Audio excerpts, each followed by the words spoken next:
Hola, estás escuchando el podcast del Redil Gracia y Verdad. Esperamos que puedas ser ministrado a través de este mensaje.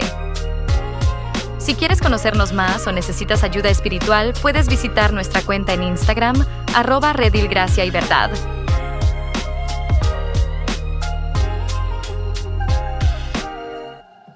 Hermanos, ¿todavía es de día? Sí, todavía es de día. Buenos días, buenos casi medios días a todos. ¿Cómo están? Bien, ¿están bien? El Señor les bendiga esta mañana y este pedazo de tarde que está por comenzar. Una noticia puede cambiarlo todo en la vida, para bien o para mal, ¿no le parece? Tu vida puede transcurrir de una manera natural y normal y una noticia puede cambiarlo todo. Amanecía el 3 de enero del presente año.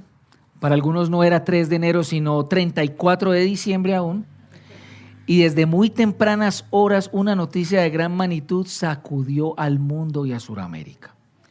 A través de una operación de inteligencia militar, el gobierno de los Estados Unidos capturó al señor Nicolás Maduro, presidente de Venezuela, siendo esto el principio del fin de casi 30 años de un régimen que literalmente devastó al vecino y hermano país, que era, por cierto, uno de los más ricos y prósperos del mundo, y cuyo declive provocó el éxodo de incontables venezolanos a diferentes partes del mundo para poder sobrevivir. Creo que de alguna otra manera usted y yo, que nos hemos relacionado con varios hermanos muy valiosos aquí, Pablo, Angélica, Francis, Nancy, Jairo, maravillosos hermanos, Batse y Benjano, esos calidad de exportación, se quedan aquí, por favor, gracias. Todos se quedan aquí. Eso han sido mis oraciones, pero bueno, el Señor es fiel, el Señor será fiel en hacer lo que Él quiera. Ustedes han podido escuchar sus historias, ¿verdad? Y las de muchas personas. Mi barbero también es venezolano y tú escuchas eso y no puedes evitar conmoverte, sentir frustración, sentir impotencia y tristeza por todo lo que dejaron. Dejaron culturas, dejaron familias, dejaron trabajos incluso de antes, dejaron tierras, dejaron patrimonio, dejaron una vida misma allí. Una vida misma quedó en sus tierras.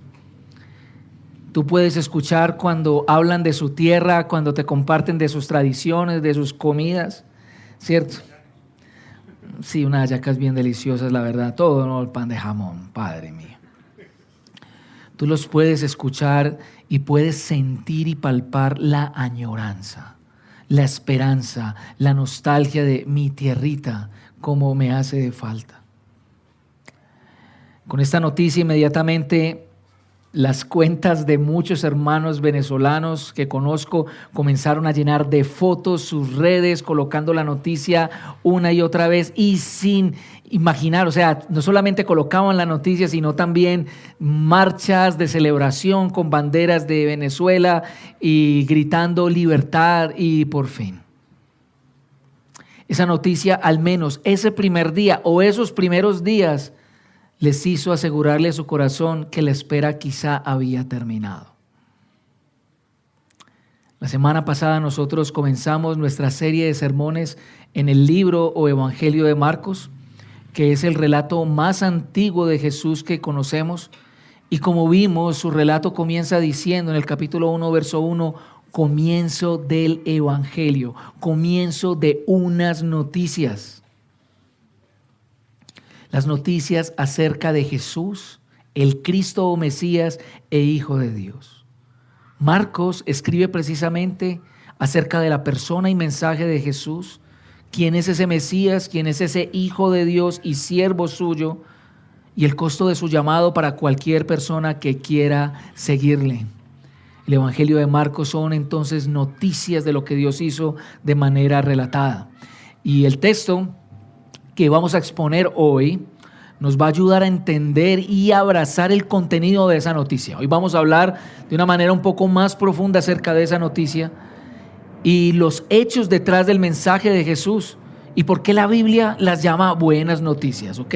Vamos a ahondar en las noticias, en los hechos que hay detrás de esas noticias y por qué la Escritura las llama buenas noticias. Así que vamos a leer, a continuar, abriendo nuestras Biblias en Marcos capítulo 1, verso 14.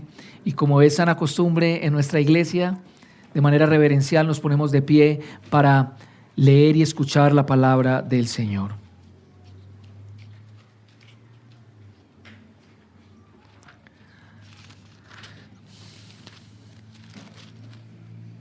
Versos 14 al 20 del capítulo 1 dice: Después que Juan había sido encarcelado, Jesús vino a Galilea predicando el evangelio de Dios. El tiempo se ha cumplido, decía, y el reino de Dios se ha acercado. Arrepiéntanse y crean en el evangelio. Mientras caminaba junto al mar de Galilea, vio a Simón y a Andrés, hermano de Simón, echando una red en el mar porque eran pescadores. Y Jesús les dijo: vengan conmigo y yo haré que ustedes sean pescadores de hombres. Dejando al instante las redes, ellos lo siguieron. Yendo un poco más adelante, Jesús vio a Jacobo, el hijo de Zebedeo, y a su hermano Juan, los cuales estaban también en la barca remendando las redes. Al instante los llamó y ellos, dejando a su padre Zebedeo en la barca con los jornaleros, se fueron tras Jesús. Esta es la palabra del Señor, hermanos. Amén.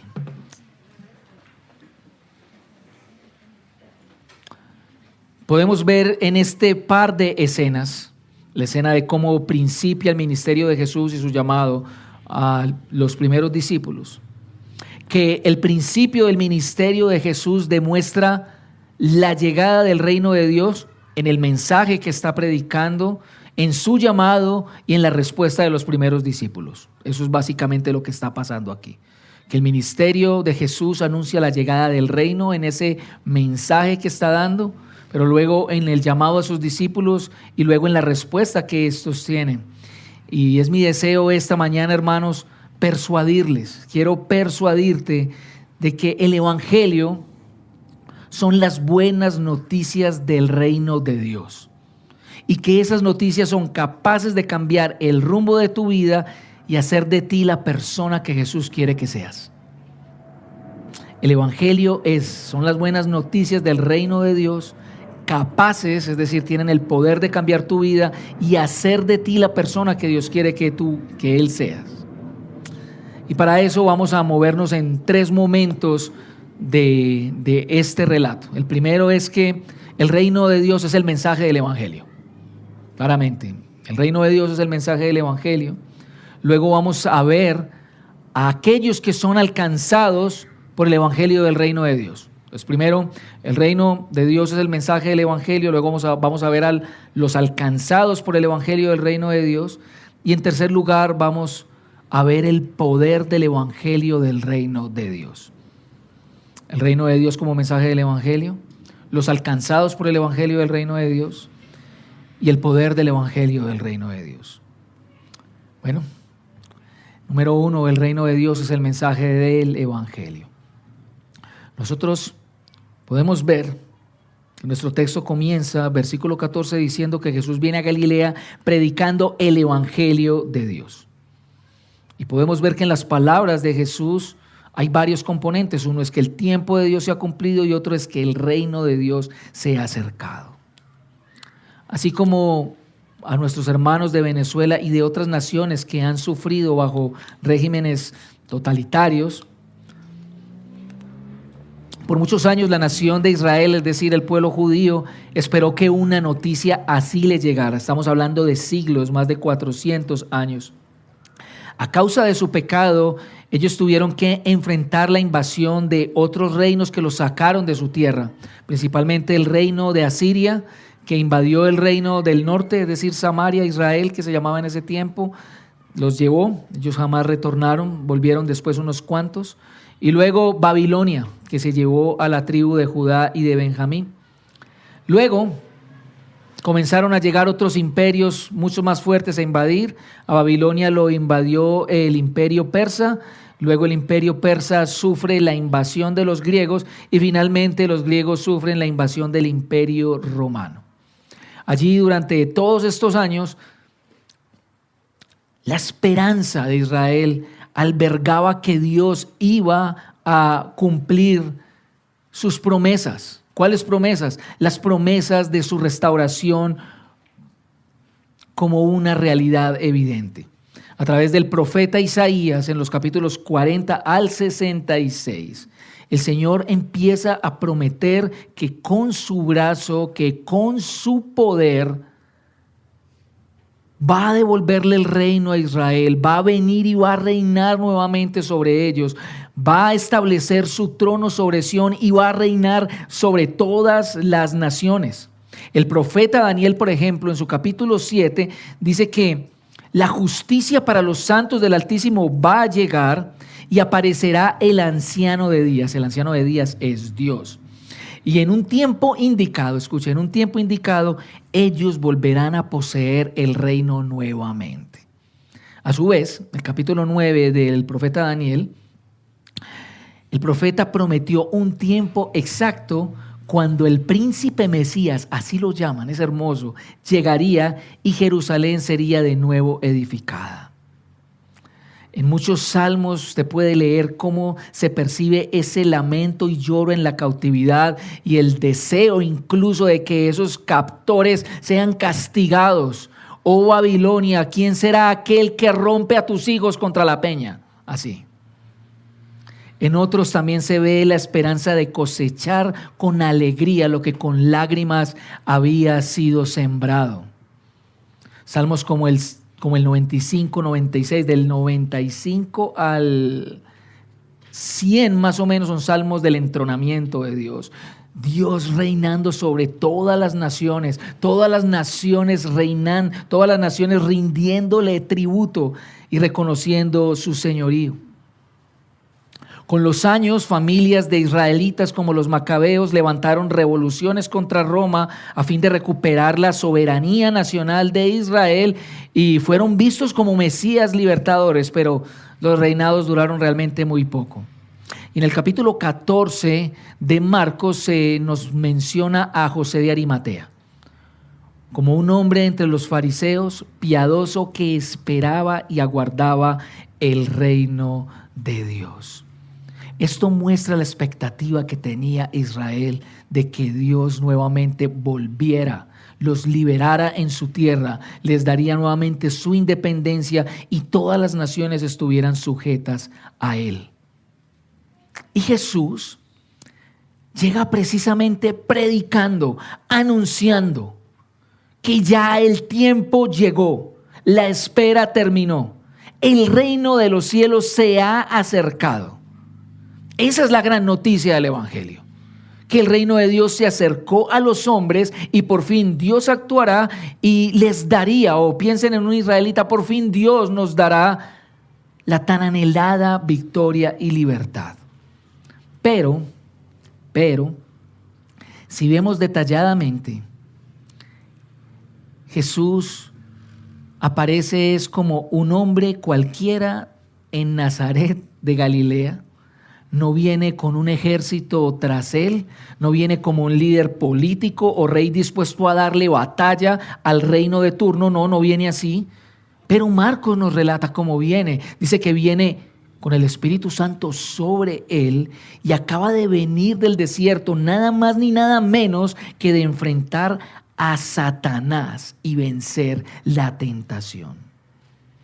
Entonces, la buena noticia que está proclamando Jesús tiene que ver con una victoria sobre un reinado muy distinto a los reinos de los hombres. Y una victoria y una libertad no precisamente sobre un ejército romano. El reino de Dios se ha acercado porque su rey ha llegado a pelear contra el príncipe, Pablo lo llama el príncipe de la potestad del aire, que ha tenido a la humanidad oprimida en tinieblas y liberarla de aquello que la esclavizó. Y no solamente eso, la exilió, no solamente de la tierra prometida, sino del mismo jardín de Dios, el pecado. Satanás ha sido rey de la humanidad por muchos años desde la caída, y el pecado ha tenido a la humanidad exiliada del lugar de donde fue creada a estar, el lugar donde podía compartir la presencia de Dios. En Jesús, entonces, el reino de Dios se acerca a los hombres y comienza a revertir los efectos del pecado. Es un reino donde no estará más Satanás, y es por eso los capítulos que usted va a leer después, Juan Camilo predicará la próxima semana sobre uno de ellos, usted va a ver que los demonios tiemblan, se afligen, tienen que irse de allí, porque donde está la presencia de Dios no estará más su adversario. Usted va a ver los enfermos curados, el pueblo es enseñado en la verdad de Dios, los pecados son perdonados. Y se acerca el fin de la muerte, se acerca la muerte de la muerte. Esas son las buenas noticias, que Dios en Jesús ya hizo realidad la promesa de darnos la victoria sobre este par de enemigos que no solo sacudieron al pueblo de Israel, sino a toda la humanidad. El evangelio del reino de Dios son entonces las noticias de que a través de Jesús Dios logró la victoria sobre Satanás y sobre nuestros pecados, y su gobierno de paz y justicia con los hombres ha llegado para siempre. ¿No le parece a usted una gran noticia que se nos diga que el fin del sufrimiento y la maldad ya comenzaron? ¿No le parece una gran noticia eso? Pero noten que este anuncio demanda una respuesta. Demanda una respuesta dividida en dos actitudes. Y es que es lógico que para entrar y participar en el reino de Dios hay que abandonar el modo en cómo estoy viviendo mi vida y volver a Dios. Porque si el reino de Dios ha llegado para poner fin al pecado, evidentemente nos tiene que poner fin a nosotros, que somos los causantes del pecado. ¿No le parece? Si el reino de Dios ha llegado para poner fin al pecado, entonces nos tiene que poner fin a todos los seres humanos, de donde provengan, ya sean judíos, ya sean griegos, bárbaros o gentiles. Todos tenemos que ser finiquitados, porque de nosotros mismos es que viene el pecado. Y arrepentirse es eso. Arrepentirse es un reconocimiento de nuestras ofensas hacia Dios, un odio al pecado, y cambiar la dirección de mi vida para ahora ir en pos del Señor. Entendido en términos del Antiguo Testamento y sus profetas, arrepentirse es volverse a Dios, es convertirse, es cambiar la manera de pensar, de actuar, es cambiar la dirección de la vida. Ya no me dirijo hacia aquí donde me dirigía, ahora voy en pos de mi Señor. Yo no puedo recibir el perdón de Dios. Si el reino de Dios se ha acercado y está demandando arrepentimiento, es porque yo necesito ser perdonado, y yo no puedo recibir el perdón de Dios si yo no estoy dispuesto a abandonar la manera en que le he ofendido. No puedo seguir viviendo como un enemigo de Dios y pretender ser su amigo. Y algunos aquí podrían decir, o de pronto que me escuchen alguna vez: hombre, pero yo no soy una persona mala, yo fui criado como una persona de bien, con valores conservadores, amo a mi familia, hago obras de caridad, soy espiritual, voy incluso a la iglesia, pastor. Pero si examinas a fondo tu vida, tú no vas a poder mentirte. ¿Por qué? Porque aunque todo eso sea verdad, yo quiero creerlo, hay algo que no será verdad en tu vida. Y es que ésta haya girado en pos de la gloria de Dios. Eso sí me va a costar creerlo. Porque ninguna persona ha vivido su vida cada minuto para honrar el nombre del Señor. No me vengas a decir que tomaste todas tus decisiones para honrar a Dios. No podemos mentir ante ello. Porque nuestra vida, muy buena moralmente o muy mala moralmente, es una vida que quiere vivir para sí misma. Arrepentirse es convertirse, es recibir el perdón de Dios, es ser reconciliado con Él. Pero la respuesta no queda allí. Jesús dice que ya que el reino de los cielos se ha acercado, entonces nos invita a arrepentirnos y a creer. ¿Creer en qué? En el Evangelio. Creer literalmente es abandonarse y confiar completamente en Dios para mi salvación. Es decir algo como esto, o pensar algo como esto: Jesús es quien puede hacer que yo entre en el reino de Dios y disfrute de su amor y paz para siempre. Yo recibo esa noticia y respondo a ella.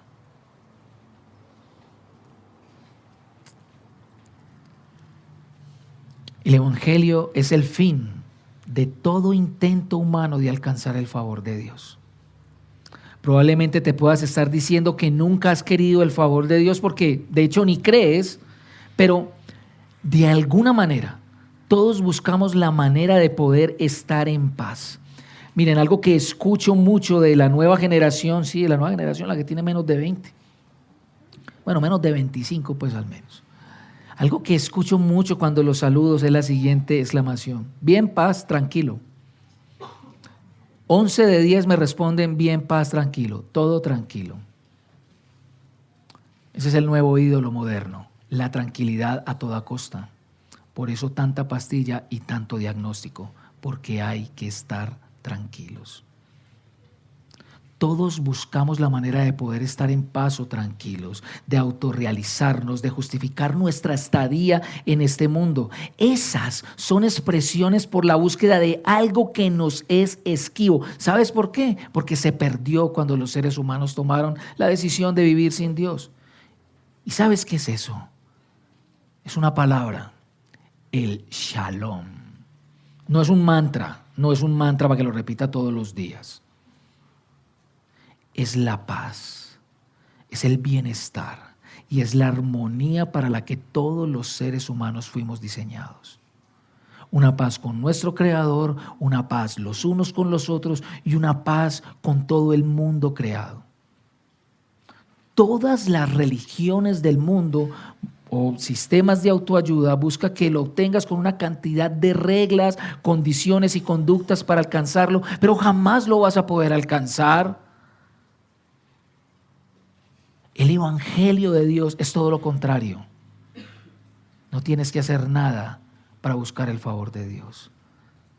Dios por su favor se ha acercado a ti. Es Él diciéndonos: yo te puedo acercar a mí. Mi Hijo es quien hizo todo el esfuerzo y quien asumió todo el costo de tu paz.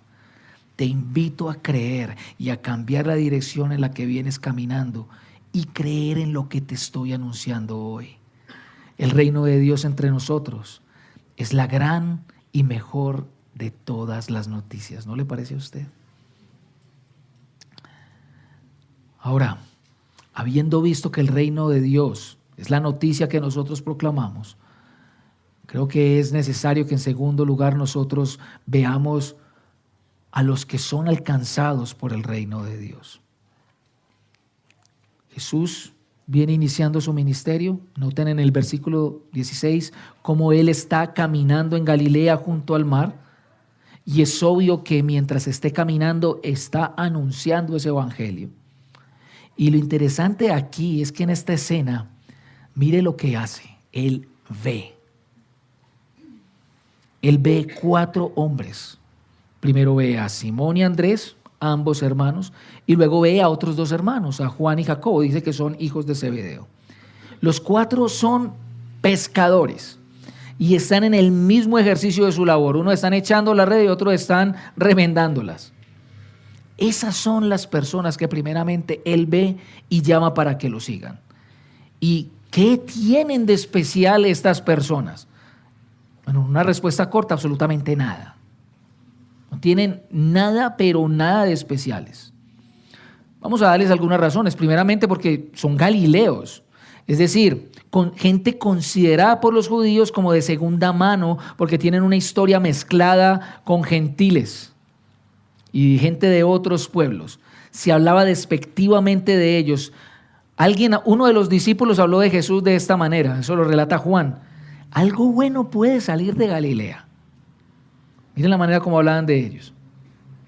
A Pedro, cuando estaba en el patio del sumo sacerdote mientras Jesús era juzgado, lo distinguen por su acento galileo. O sea que vienen de un lugar que digamos, qué orgullo vengo de Galilea. No. Además, como judíos, estos 4 hombres no completaron sus, llamémoslo así, sus estudios básicos en la instrucción de la Torá. Es decir, que después de sus 8 años no habían pasado el filtro que los podía acreditar para aprender de un rabino judío. Es decir, eran hombres de muy poca preparación académica, si mucho un 3º o 5º de primaria en día de hoy. Pero Jesús los vio y los llamó. Esos 4 fueron los que encabezaron el grupo de los 12 apóstoles. Y de esos 4 Jesús tuvo predilección por Simón, Juan y Jacobo. A Simón, de hecho, le cambió el nombre, lo puso Pedro. Ellos estarían con él y él los enviaría a predicar. Estos 3 fueron su círculo íntimo. Jesús los hizo partícipes de su transfiguración y también los hizo partícipes del milagro a la hija de Jairo. Tenían conocimiento de cosas que quizá los demás no, y le podían preguntar en privado cualquier cosa. Pedro incluso fue el que lo reconoció como Cristo cuando Jesús les dijo, ¿qué piensan? ¿Quién piensan ustedes que soy yo? Y Pedro le dijo, tú eres el Cristo. Sin embargo, como todos los demás, los otros ocho apóstoles eran torpes. Se puede ver eso en Marco. Qué torpeza, qué falta de entendimiento, qué poca fe. Eran miedosos. Además, eran orgullosos. Juan y Jacobo, por ejemplo, tuvieron la desfachatez de pedirle a Jesús que cuando estuviera en su trono, uno se sentara a la izquierda y otro a la derecha. A lo que Jesús respondió, ustedes no saben lo que piden. Y el propio Juan trató de impedirle a un discípulo que no era parte del círculo que no echara demonios. Quizá por eso Jesús los apodó Boanerges, hijos del trueno, porque decían cada cosa. Y Pedro, además, aunque reconoció a Jesús como Cristo, su entendimiento era parcial y minutos más tarde de reconocerlo como Cristo, intentó convencer a Jesús de no ir a Jesús, ganándose que Jesús lo reprendiera diciéndole Satanás. Además, el mismo Pedro, envalentonado, juró a Jesús, juró no abandonarlo a pesar de que todos lo dejaran. Y Jesús con toda calma le respondió que él sería el primero en hacerlo, que él sería el primero en negarlo. Pedro siguió a Jesús hasta el patio del sumo sacerdote, pero no cargó su cruz hasta el Gólgota, porque lo negó.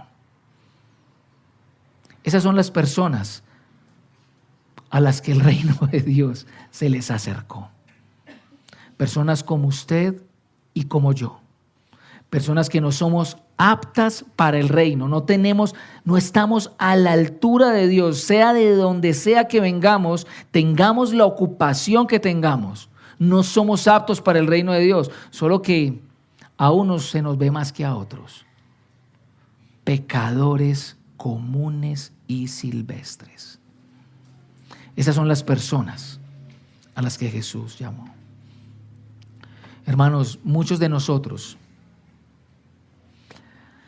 hemos luchado en esta vida por ser alguien.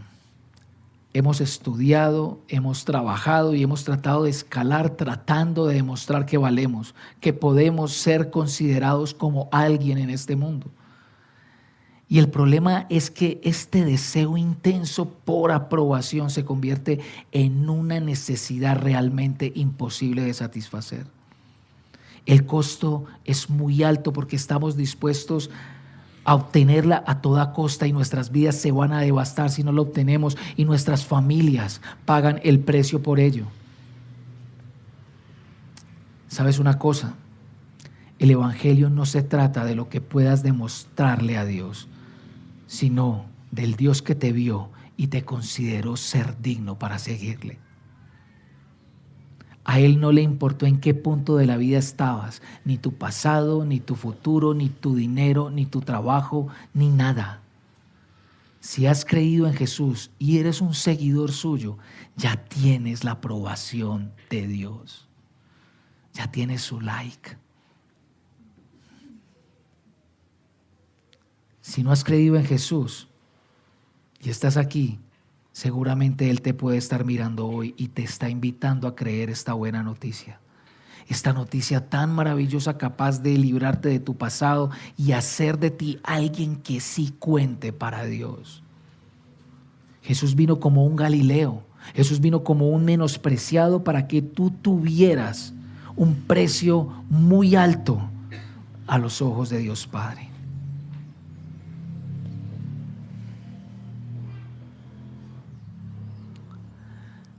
Así que hemos visto que el reino de Dios son las buenas noticias que nosotros predicamos. Buenas noticias porque Dios se acercó. En segundo lugar, el evangelio del reino de Dios alcanza a pecadores como usted y como yo y nos da un sentido de propósito. Pero en tercer lugar y último lugar, quiero invitarle a que admiremos y veamos el poder del evangelio del reino de Dios. En las vidas de estos 4 hombres, uno puede evidenciar verdaderamente el poder del evangelio. Uno lo puede evidenciar, se puede ver. Está claramente demostrado lo no bien calificados que estaban para caminar con un maestro judío y menos que para entrar en el reino de Dios. Entonces, si ellos no estaban bien calificados para entrar al reino de Dios, ¿por qué escogieron a Jesús? Ellos no estaban aptos para escoger a Jesús, no estaban aptos para el reino. ¿Por qué escogieron a Jesús? Y más, ¿por qué lo dejaron todo? Si eso es lo que ellos hacen, dejarlo todo por Él. La razón es que fueron objeto de un milagro. Ellos fueron objeto de un milagro. Estos hombres primeramente fueron iluminados sobrenaturalmente para ver a Jesús como quien es Él, como se presenta, como el Hijo de Dios que ha acercado el reino de Dios a los hombres. Y de ninguna manera, al ser convencidos espiritualmente de que eso es verdad, ellos no pudieron evitar volverse de su pecado y creer en esas palabras como lo que son, como verdad, y estar dispuestos a todo por Él. A eso comúnmente se le llama el llamamiento eficaz, es decir, que Dios en quien pone sus ojos y llama, lo hace su discípulo. Y es irreversible, no hay manera de irse para atrás. La experiencia de Simón, Juan y Jacobo no difiere de ninguna persona que se llame a sí misma de seguidora de Jesús, solo que ellos fueron los primeros nada más. Lo vas a ver en cada página del Nuevo Testamento. Dios es el que se acerca a los hombres y su llamado es tan poderoso que puedes ver su grandeza, tu condición de pecador y decirle que quieres entrar a su reino y que lo necesitas como Salvador. Mientras los emperadores de turno obligaban e imponían reverencia y sumisión con una espada en el cuello o con una amenaza de llevarte a los fieras, ¿sabes qué hace Dios? Demuestra a su Hijo en una cruz, cargando por los pecados que tú cometiste, diciendo, perdónalos porque no saben lo que hacen. ¿No te parecen muy buenas noticias? ¿No te parecen buenas noticias? Y es que creer en el Evangelio tiene un costo. No hay nadie más que Marcos que resalte eso. No voy a citar los textos para no demorarme. Pero no hay nadie más como Marcos que lo cite. Que la causa del Evangelio le cuesta a uno toda la vida. Mira lo que le costó a Simón y a su hermano Andrés, a Juan y a Jacobo. Los maestros judíos consideraban de alto valor la honra a los padres, era sagrada. Ellos están así tomando una decisión contracultural. Están diciendo, abandonamos a nuestro padre. Además, no pienses que eran pobres, abandonaron jornaleros, abandonaron un negocio. Por eso Jesús puede decir que lo que es imposible para los hombres es posible para Dios, porque estos hombres tenían que abandonar, tenían un costo muy alto y lo dejaron. El mensaje y llamado del Evangelio siempre tendrán un costo. Requiere que la vida deje de caminar por el rumbo donde estaba y ahora sigue a Jesús a donde quiera que Él vaya. Eso nosotros lo enseñamos en el curso de Fundamentos, que no significa que entonces conociste a Jesús y tú añades a Jesús a tu vida. Ya lo añado a mi vida para que me vaya bien, para que me bendiga, para que conceda los deseos de mi corazón. No, Señor. Yo añado mi vida a la suya y estaré dispuesto a cargar mi cruz si la muerte se requiere por ello. No es añadirlo a tu vida para que conceda los deseos de su corazón. Es para que tú estés dispuesto a conceder los deseos de su corazón.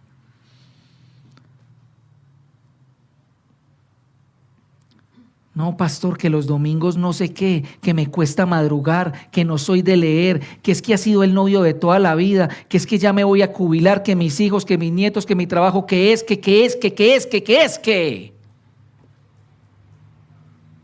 Yo no pretendo juzgar lo que estés haciendo o estés dejando de hacer. No lo pretendo juzgar. Sería moralismo y estaría siendo un mal predicador. Pero si tu vida no es una vida que realmente ha cambiado de dirección o no evidencia un deseo profundo de seguir a Jesús, es porque o quizá nunca has creído verdaderamente en Él, o lo que es peor, nunca has experimentado el poder y la gracia del Evangelio para producir esto en tu vida. Esto no quiere decir, necesito hacer una salvedad, que tú tengas que dejar tu vida inmediatamente como ellos la dejaron. No, Marcos está pretendiendo establecer un patrón. El patrón es el mismo para todos. En uno o cualquier momento, el Evangelio implicará el costo de toda mi vida por él. Ese es el patrón, en el momento en que se dé.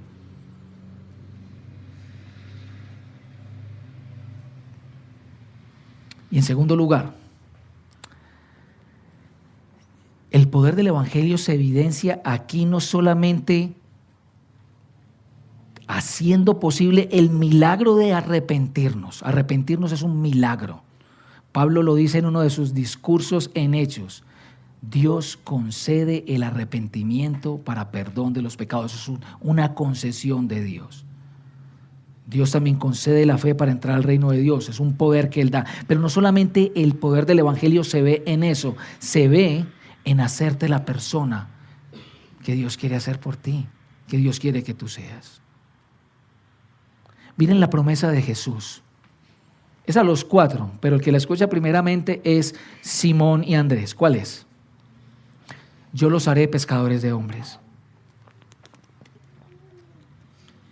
Y uno puede ver no solamente en el Evangelio de Marcos, sino en los demás relatos, cómo a pesar de cómo fueron como discípulos incrédulos, torpes, mal preparados, insolentes, reactivos, tú vas a ver algo especial. Jesús los protegió, los preservó, los ayudó, los capacitó, los entrenó y logró su objetivo con ellos. ¿Sabes algo muy lindo que sucede en el Evangelio de Marcos? A la primera persona a la que Jesús manda a decirle que resucitó es a Pedro. Ponte en los zapatos de Pedro, avergonzado, remordido, diciendo cómo fui capaz de hacer esto, y escuchar un mensaje que le dice: estoy vivo y te estoy esperando en Galilea. Imagínate la gracia para su corazón. Saber que a pesar de que negó a su maestro no lo abandonaría. ¿Y sabes qué pasa? Algún tiempo, mesecitos después, hay un Pedro lleno del Espíritu, haciendo una predicación que convierte a 5,000 personas, un pescador de hombres. Jesús cumplió su promesa. Estos hombres llegaron a ser, como diría el mismo Pablo, pilares de la fe por el poder de Dios nada más. El Dios que te llamó a la fe y al arrepentimiento es el mismo que cumplirá los propósitos que estableció para tu vida. Como dice el salmista, el Señor cumplirá su propósito en mí. Y muchos de nosotros, yo estoy ahí también metido, estoy aquí metido con estos 4 también hace mucho rato. A veces pensamos que Jesús nos debió haber llamado antes, que vivimos demasiado tiempo en el pecado, que debió habernos rescatado antes, y nos comparamos con el crecimiento de otros y ver otros cómo están, en qué punto de la vida. Y bueno, y ni más faltaba, uno debe anhelar crecer. Pero mira la promesa nuevamente. Yo los haré pescadores de hombres. Lo importante no es en qué momento te llamó ni dónde estés, sino a dónde llegarás y quién te va a hacer llegar. Eso es lo importante. Llegarás con pelos en el alambrado, pero llegarás. Llegarás. ¡Qué noticia! Esas son las buenas noticias del reino de Dios. El reino de Dios se ha acercado a los hombres, hermanos. Que Dios con todo su poder y a través de su Hijo nos ofrezca perdón y reconciliación con Él. Nos haya llamado a nosotros no aptos del reino de Dios para estar con Él y cumplir sus propósitos con nosotros. Si eso no son buenas noticias, yo no sé qué sean. Pero a Él sea la gloria.